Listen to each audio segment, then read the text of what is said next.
আজকে আমি তোমাদের সঙ্গে খুব সিম্পল আর খুব টেস্টি একটা রেসিপি শেয়ার করছি, যেটা ধনিয়া চিকেন, যেটা রাতে রুটি পরোটার সঙ্গে খেতে তো খুবই ভালো লাগবে। তাছাড়াও যদি ভাত দিয়েও কেউ খেতে চায় অবশ্যই খেতে পারে। খুব সামান্য কিছু উপকরণ লাগবে। তা চলো দেখো কি কি লাগছে।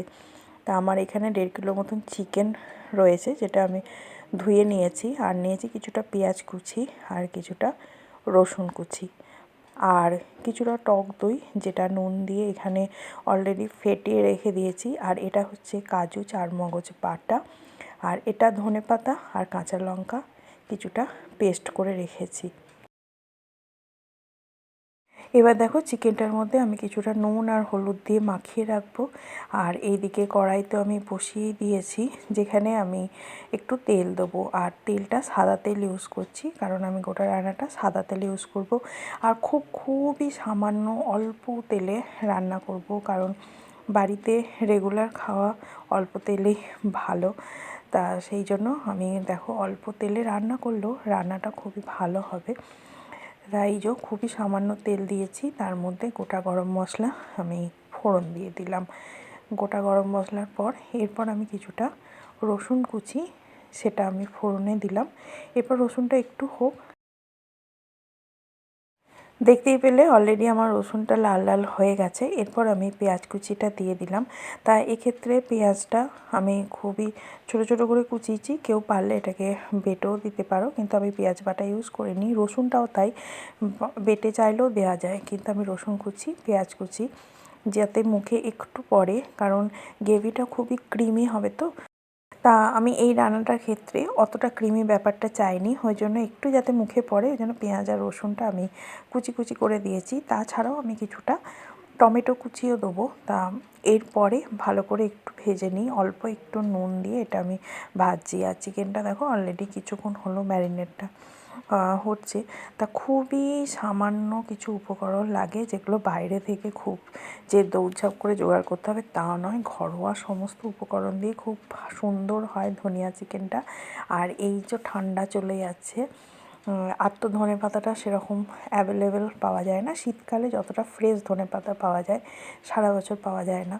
তা এই রান্নাটা এই সময় বেশ ভালোই লাগে। তা দেখাচ্ছিলাম তোমাদের যে কতটা অল্প তেলেও রান্নাটা হয় আর কি। আমি খুবই সামান্য তেল ইউজ করেছি, এটা তোমরা দেখলে। এরপর আমার ম্যারিনেট করা চিকেনটা আমি সবটা এখানে ঢেলে দিলাম, যেটা নুন আর হলুদ দেওয়া ছিল। এরপর ভালোভাবে পেঁয়াজের সঙ্গে চিকেনটাও একটু ভাজা ভাজা করব, যতক্ষণ না চিকেনের রঙটা চেঞ্জ হচ্ছে, একটু সাদা সাদা হয়ে যাচ্ছে, ততক্ষণ একটু নাড়াচাড়া করি। দেখো আমার অলরেডি নাড়াচাড়া হয়ে গেছে। আর কিছুটা আমি এখানে জিরে গুঁড়ো, কিছুটা ধনে গুঁড়ো আমি চিকেনে দিয়ে দিয়েছিলাম। আর তার সঙ্গে দেখো উপর থেকে কাঁচা লঙ্কা আর টমেটো কুচি এটাও দিয়ে দিলাম। এরপর ভালোভাবে সব ব্যাপারটা কষাবো। আর এক্ষেত্রে বলে রাখি, জিরে গুঁড়োটা 1 চামচ দিয়েছি, আর ধনে গুঁড়োটা আমি এখানে 3 চামচ দিয়েছি। তা যেহেতু ধনিয়া চিকেন, ধনের প্রাধান্যটাই বেশি থাকবে, ওই জন্য ধনে গুঁড়োটা বেশি করেই দিয়েছি। এরপরে আরও ভালোভাবে এটা কষা। একদিকে চিকেনটা আমি কষাচ্ছি, আরেকদিকে আমি একটুখানি টক দইটা আরেকটু ফেটিয়ে নিলাম, কারণ এরপর আমি টক দইটাও দিয়ে দেবো। টক দইটা দিলাম, এরপর আরও বেশ খানিকক্ষণ ধরে এটা কষাবো। আর যেহেতু দই পড়েছে, টমেটো পড়েছে, নুন পড়েছে, অলরেডি দেখো চিকেন থেকে জল ছাড়তে শুরু করে দিয়েছে। তা আমি আদা বাটাটা এরপরে অ্যাড করব, কারণ আদা বাটাটা প্রথমে অ্যাড করলেও হতো, আর এখন অ্যাড করলেও খুব যে অসুবিধা হবে তা নয়। প্রথমে দিলে ভালো হতো, আমার দিতে ভুলে গেছি, তাই এখন আমি দিয়ে দিলাম। দিয়ে এটা ভালোভাবে সুন্দরভাবে কষাবো। তোমরা একবার অন্তত এই ধনিয়া চিকেনটা বানিয়ে দেখতে পারো বাড়িতে। একঘেয়েমি চিকেনের থেকে স্বাদটা অনেকটাই আলাদা, বেশ ভালো লাগবে। আর এই শীতকালে তো আমাদের ফ্রেশ ধনেপাতা খুবই ভালো লাগে, যে কোনো রান্নাতেই ধনেপাতা দিলে ভালোই হয়।